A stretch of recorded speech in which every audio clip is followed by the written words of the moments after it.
Hello and welcome to Baby's Kitchen once again. আজকে আমি নিয়ে চলে এসেছি একদম restaurant style crispy fried prawn, যেটা খুব চটজলদি সহজেই তোমরা নিজেরাই বাড়িতে বানিয়ে ফেলতে পারবে।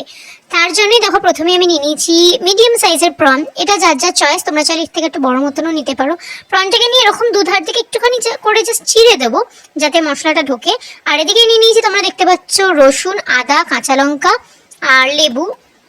ফার্স্ট এই রসুন, আদা, কাঁচা লঙ্কাটাকে একটা পেস্ট করে নিলাম। আমি শিলে বেটে নিলাম। এটা শিলে বাটাটাই আমি বেশি প্রেফার করলাম।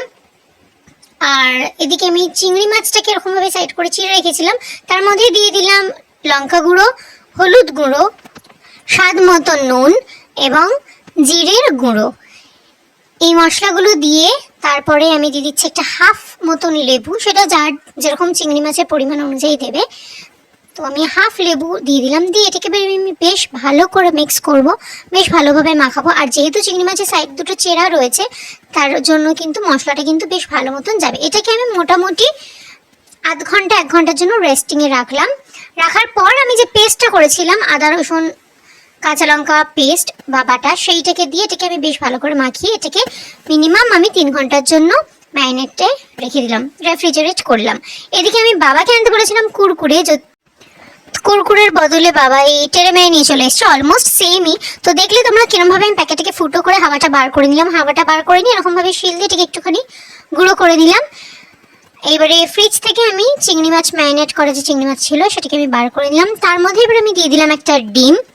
ডিমটাকে দিয়ে এটাকে আমি বেশ ভালো করে মাখিয়ে নিচ্ছি। ডিমটা দেওয়ার ফলে কি হবে, চিংড়ি মাছের যদিও যেটুকুনি আষ্টে গন্ধ থেকে থাকে সেটাও কিন্তু একেবারেই চলে যাবে।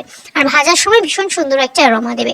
দিয়ে দিচ্ছি সামান্য একটুখানি ময়দা, যাতে এটা বাইন্ডিংটা ভালো থাকে, ভাজার সময় যাতে বাইন্ডিংটা ভালো থাকে। তো ময়দাটাকে দিয়ে আমি বেশ ভালো করে মাখিয়ে নিলাম। তোমরা দেখতে পাচ্ছ কীরকম হয়েছে, কনসিস্টেন্সিটাও বুঝতে পারছো। এদিকে আমি কড়াইতে দিয়ে দিলাম সাদা তেল। আর এইবারে আমি ওই চিংড়ি মাছটাকে একটা চিংড়ি মাছ আমি নেব, নিয়ে যে টেরেমেরে বা কুরকুরে যেটা ক্রামস করে রেখেছি, আমি গুঁড়িয়ে রেখেছি, সেইটাতে ডিপ করব। বেশ ভালো মতন ডিপ করব যাতে পুরোটাই কুরকুরে লেয়ারটা হয়ে যায়। ভালো করে ডিপ করে নিয়ে একদম গরম তেলে এরকমভাবে আমি ডিপ ফ্রাই করব। তো এটাকে আমি বেশ ভালো করে ফ্রাই করব। একসাথে বেশি দেবেন না, বা আমি দিতে বারণ করব যাতে গায়ে গায়ে না লেগে যায়। মোটামুটি যে কটা ধরছে সে কটাই দেবে, মানে এক্সেস তেলের বাইরে যেন কোনোটা না থাকে, তাহলে কিন্তু ফ্রাইটা ভালো হবে না। তো এবারে এটাকে আমি উল্টে পাল্টে বেশ ভালো করে ফ্রাই করে নিচ্ছি। তোমরা দেখতেই পাচ্ছ গোল্ডেন ব্রাউন হওয়া পর্যন্ত এটাকে ফ্রাই করলেই কিন্তু রেডি আমার একদম restaurant style crispy prawn fried. Enjoy with sauce, বা যদি কেউ কাসুন্দি দিয়ে খেতে চাও তো সেটা দিয়েও ট্রাই করতে পারো। খেতে কিন্তু ভীষণ ভালো হয়েছিল, একদমই রেস্টুরেন্টের মতন।